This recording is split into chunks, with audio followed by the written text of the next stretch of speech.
Nah, tepat pada tanggal 10 Oktober kita memperingati Hari Kesehatan Mental Sedunia. Nah, siapa nih dari teman-teman yang baru mengetahui bahwasannya tanggal 10 Oktober adalah Hari Kesehatan Mental Sedunia? Nah, maka dari itu saya di sini ingin menjelaskan tentang pentingnya kesehatan mental di era digital. Teman-teman perlu ketahui bahwasanya ketika mental kita sehat, otomatis kualitas hidup kita akan jauh lebih sehat, teman-teman. Dan otomatis kita juga akan fisik kita akan jauh lebih baik, hidup kita akan lebih bahagia, begitu teman-teman. Jadi mental ini sangat berpengaruh ya bagi kehidupan kita. Nah, yang pertama ini di sini saya akan menjelaskan tentang pentingnya literasi kesehatan mental.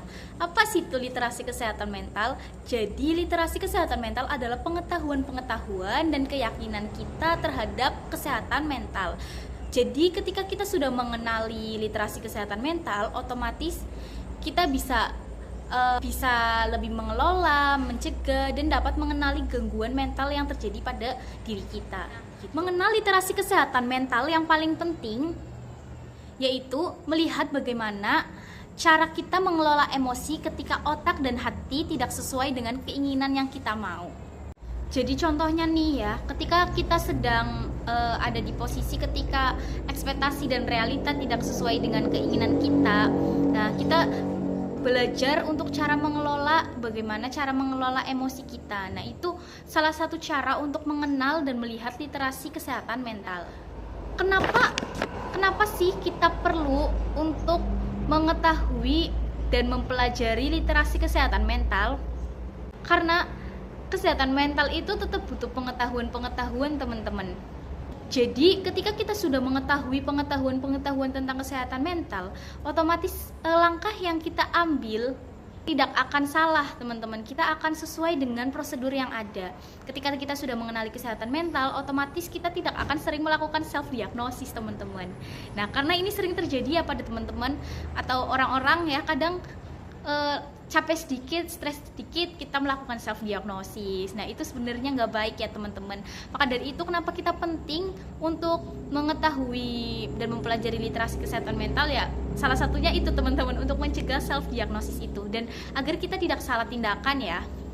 Nah, teman-teman, lalu ada yang namanya literasi kesehatan mental positif. Nah, ini itu berguna agar kita tidak terjebak pada keyakinan yang keliru gitu mengenai kondisi mental diri kita. Jadi ketika kita sudah sedang mengalami gangguan mental ya, ketika kita sudah memegang literasi kesehatan mental, insya Allah kita tidak akan keliru mengenai kondisi mental kita, teman-teman. Sehingga ketika kita sudah memegang literasi itu, kita akan berjalan sesuai dengan prosedur yang ada. Dan kita otomatis bisa dapat mengelola dan membangun kesejahteraan dalam hidup kita sehari-hari agar mencapai kesehatan mental yang bagus dan bisa mencari bantuan profesional yang tepat yang nantinya bisa dipertanggungjawabkan. Nah, intinya apa sih? Intinya literasi kesehatan mental itu penting agar terhindar dari strategi coping yang kurang tepat dan self diagnosis, teman-teman. Begitu. Jadi ketika kita sudah megang literasi kesehatan mental nih ya, kita akan mencari bantuan profesional yang tepat agar kita tidak salah tindakan, teman-teman, begitu.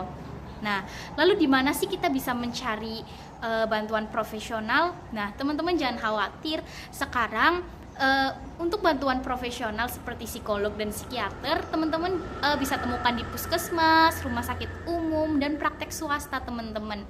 Nah, tapi mungkin teman-teman ada yang bingung ya gitu.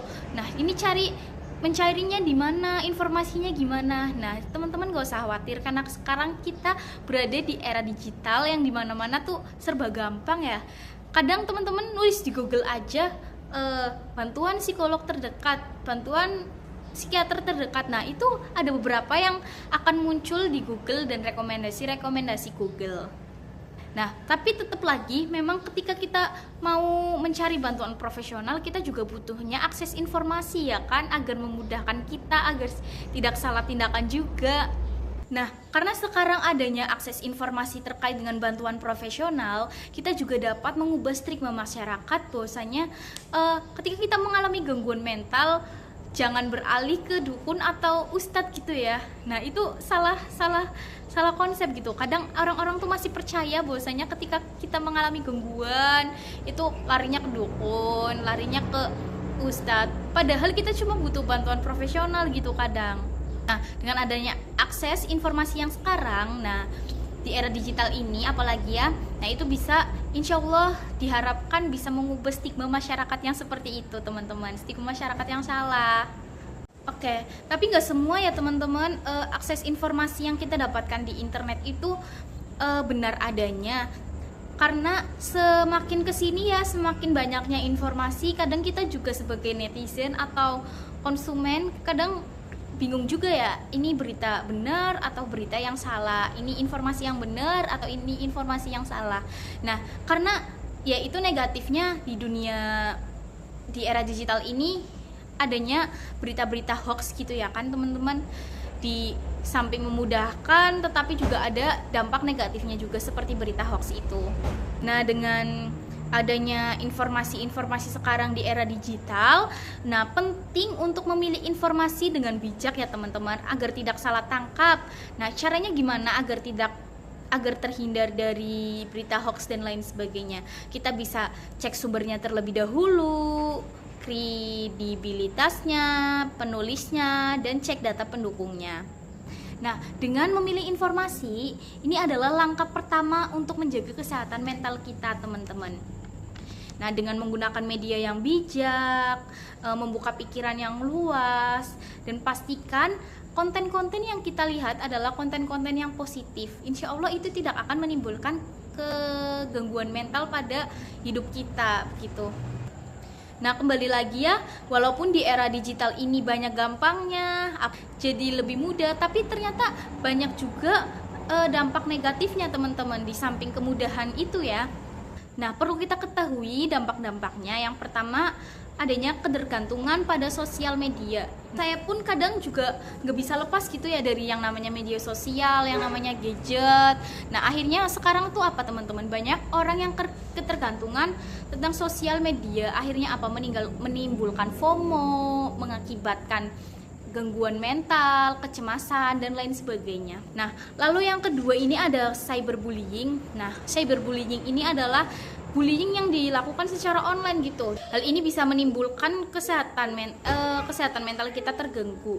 Yang ketiga, gangguan fokus teman-teman. Nah, kadang ya sekarang adanya HP, adanya media sosial itu gampang mendistrak kita.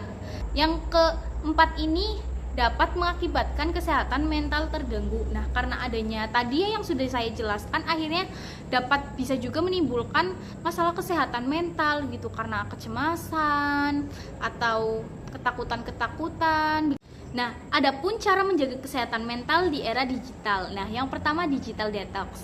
Nah, apa sih itu digital detox? Jadi, digital detox ini yaitu membatasi penggunaan gadget teman-teman. Nah, membatasi ini ya mungkin kita bisa bermain gadget berapa jam per hari. Nah, gitu untuk menjaga kesehatan mental kita. Nah, yang kedua itu alihkan fokus pada aktivitas dunia nyata. Nah, daripada kita meng-scroll dunia maya yang enggak pasti gitu ya kan, mending kita lebih fokus ke aktivitas dunia nyata, kayak misalkan berolahraga, bernyanyi, dan melakukan aktivitas-aktivitas positif yang akhirnya bisa menimbulkan kesehatan mental diri kita. Yang ketiga ini, laporkan dan blokir sikap kejadian cyberbullying. Nah, ketika ada yang melakukan pembulian di dunia maya atau komentar-komentar pedas atau berita hoax, nah kita bisa memblokirnya atau melaporkan akun tersebut, begitu. Nah, yang keempat ini, jangan membandingkan diri sendiri dengan orang lain di dunia maya. Nah, ini yang kadang terjadi pada ciwi-ciwi ya, atau mungkin cowok-cowok juga merasakan. Kadang kita tiba-tiba lagi scroll enak-enak, oh ada yang cantik, tiba-tiba kita jadi insecure membandingkan diri kita dengan orang lain. Nah, hindari itu teman-teman, karena itu bisa menimbulkan gangguan mental kita. Coba deh kita bersyukur menjadi diri kita sendiri dan menjadi apa adanya. Nah, yang terakhir ini, meditasi dan latihan pernafasan. Kita melakukan meditasi agar lebih rileks dan juga latihan pernafasan agar lebih tenang. Begitu teman-teman.